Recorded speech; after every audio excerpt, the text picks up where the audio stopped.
I never imagined that one choice could shatter everything I'd built. For years I believed my life with Ethan was steady, even if it wasn't thrilling. We married 7 years ago, blending our lives with care. He brought his son, Ryan, who was only 11 then, quiet and guarded after his parents' divorce. I stepped carefully, determined to be the adult who never abandoned him. By the time he turned 18, he had grown into a young man who treated me with a politeness that almost felt formal. I wanted to be someone he could lean on as he faced the world, but lately there was an invisible wall between us, and I couldn't tell if I'd built it or he had. Ethan is a good man. Dependable, calm, rarely shaken. But somewhere along the way, our conversations turned into updates about bills and errands. Even our hugs felt practiced. I kept waiting for him to notice I was slipping into silence, yet he assumed my quiet meant contentment. I told myself that this is what marriage becomes when the first rush fades, that stability mattered more than excitement. I tried to believe it until I met Mark. Mark joined our office 6 months ago, taking the desk across the hall. He had an easy laugh and the kind of attention that makes you feel seen. At first it was harmless, sharing lunch breaks, joking about deadlines. I convinced myself there was nothing wrong with a little friendliness. But he started asking about my life, my thoughts, what I wanted beyond work. Ethan hadn't asked me those things in years. I knew I should pull back, yet every conversation felt like air after holding my breath. Small things became dangerous without my admitting it. I checked my phone more often, waiting for Mark's messages. I wore colors he once said suited me. When Ethan suggested a weekend trip with Ryan, I smiled and encouraged it, secretly relieved to have the house to myself. I hated the part of me that looked forward to their absence. I told myself I only needed a quiet weekend, not an escape. That Friday, after they left for the lake, Mark texted to see if I wanted company. My fingers hovered over the screen, shaking. I could have ignored him. I could have chosen anything else. But loneliness had been growing inside me like a shadow, and I answered before I thought. We met for coffee, then stayed talking until evening, our laughter spilling over stories we'd never shared with anyone else. When he brushed my hand as we stood to leave, I felt a jolt I hadn't felt in years, something electric that whispered I was alive. I should have walked away then. Instead, I agreed when he suggested a late dinner. All through the meal, a voice in my head told me to go home, that this wasn't who I wanted to be. But I kept silencing it with reasons. I deserved attention. Ethan wouldn't mind a harmless night out. Ryan wouldn't even know. Each excuse chipped away at the woman I thought I was. By the time Mark leaned closer, his eyes steady on mine, I already knew I'd lost the battle. I let myself believe I could step over a line and somehow keep my family untouched. I didn't sleep that night, though not from guilt yet. I felt alive, reckless, as if the gray weight I'd carried for months had been lifted. I stared at the ceiling, convincing myself it was only a moment, a spark I could hide and forget.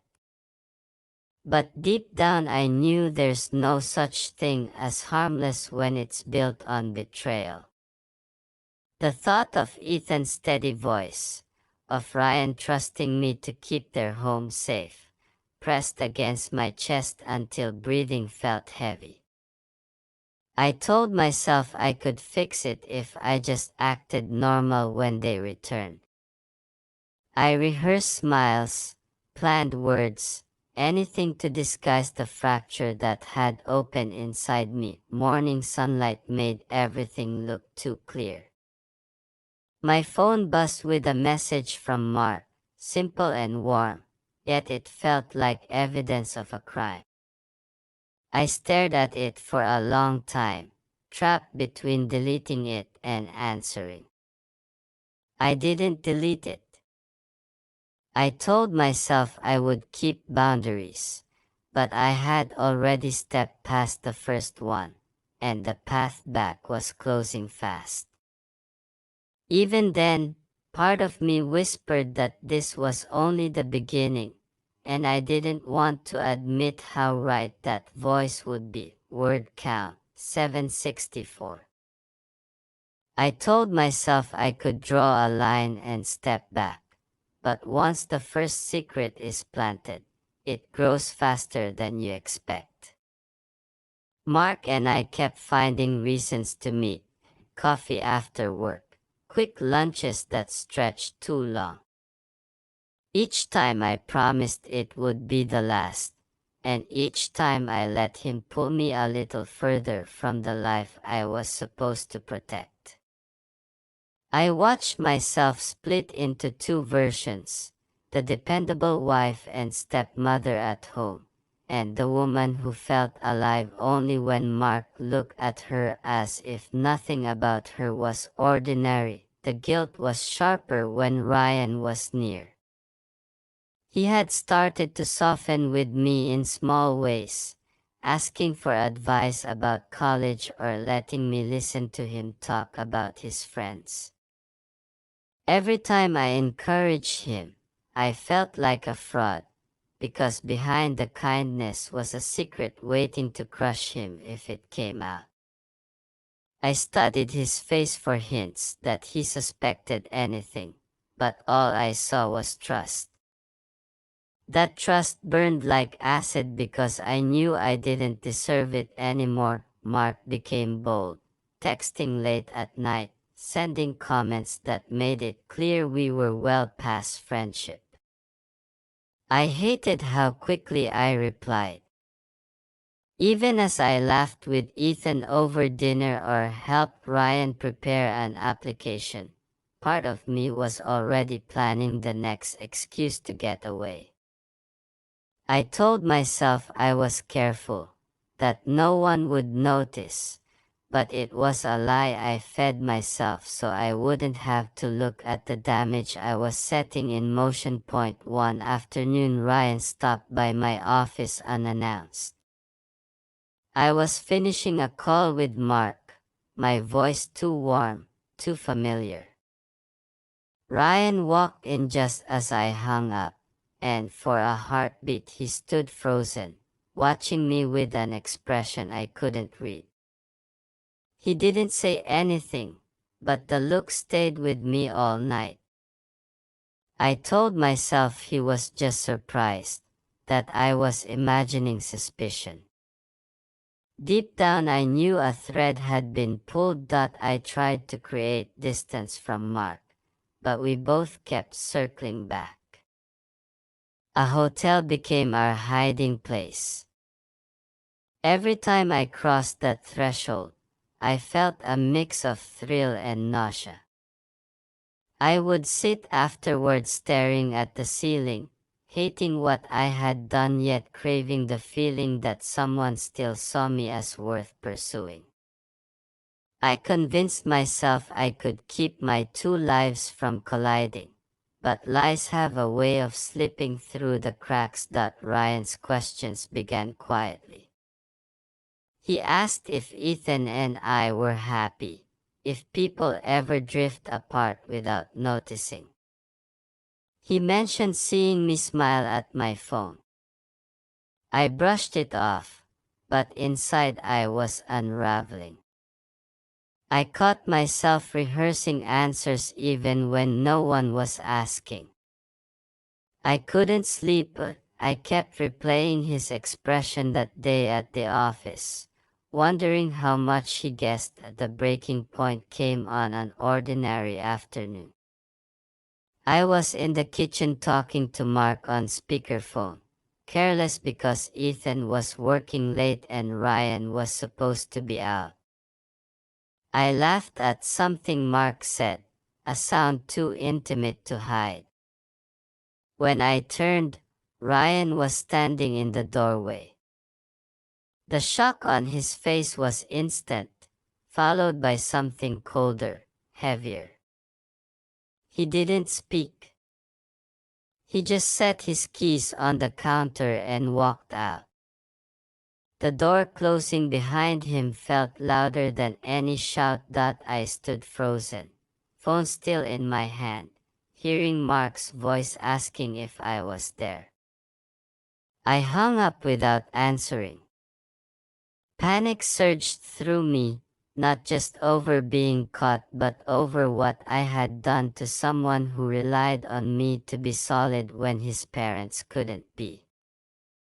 I thought about the years I had spent trying to earn his trust, the quiet afternoons helping with homework, the way he looked relieved when I attended his school events. In one careless moment I had ripped that foundation apart. The house felt cavernous after he left, every wall echoing with my choices. I tried calling him, but he didn't pick up. I sent a message telling him we should talk, that it wasn't what he thought, but even as I typed it I knew it was exactly what he thought. There was no version of the truth that could make it harmless. I sat at the table, waiting for a reply that never came, realizing that the damage wasn't confined to my marriage. I had betrayed the fragile trust of a young man who only wanted stability, and I couldn't take any of it back. Word count 768. I spent that night pacing the kitchen, staring at the silent phone. Ryan didn't come home, and every passing hour pressed heavier against my chest. When Ethan finally returned, cheerful from work, I could barely look at him. I forced myself to smile, to ask about his day, but my voice cracked. He asked where Ryan was, and I said I wasn't sure, pretending calm while panic kept rising. I barely slept, waiting for the sound of the front door that never came. By morning, exhaustion blurred everything, and shame settled over me like a weight I couldn't shake. Ryan came back the next evening, silent, face drawn tight. He went straight to his room without meeting my eyes. Ethan tried to speak with him, but Ryan brushed him off. I wanted to follow, to explain, yet I stayed rooted to the spot, afraid that opening my mouth would make the wreckage permanent. The walls between us felt higher than ever, built from everything I had hidden. That night Ethan asked if I knew what was wrong. I told him I didn't, but the lie tasted bitter.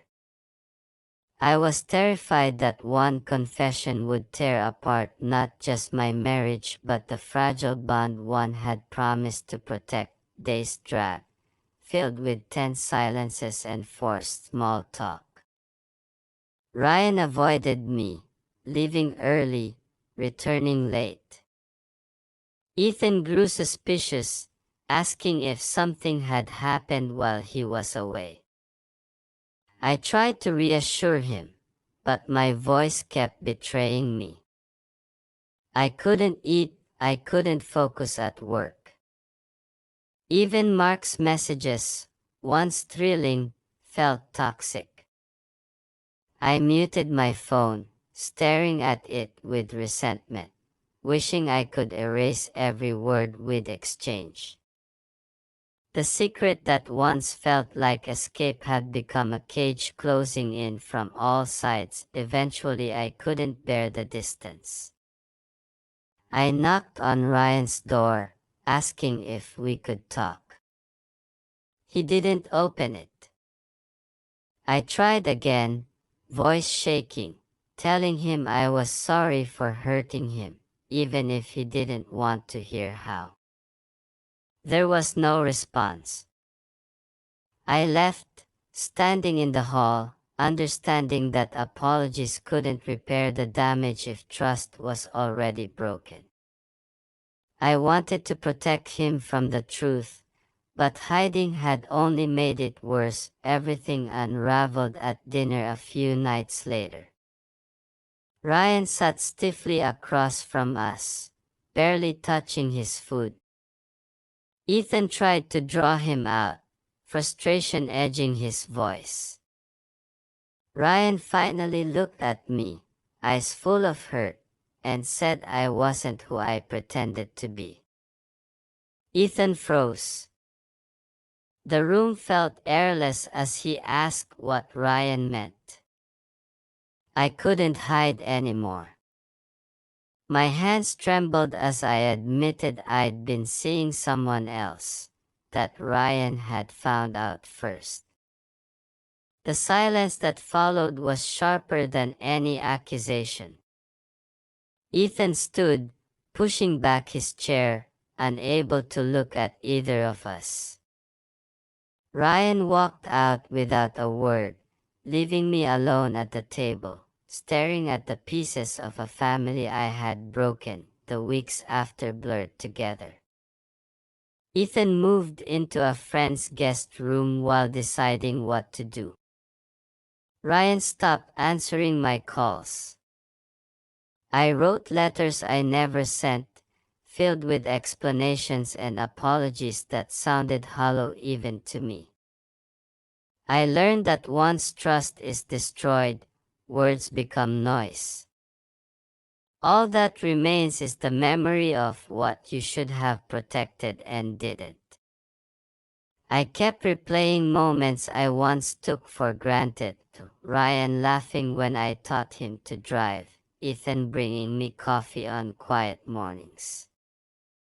Each memory felt like proof of how much I had squandered for something that never deserved the risk. Now I live alone in a small apartment, surrounded by the absence of the people I hurt.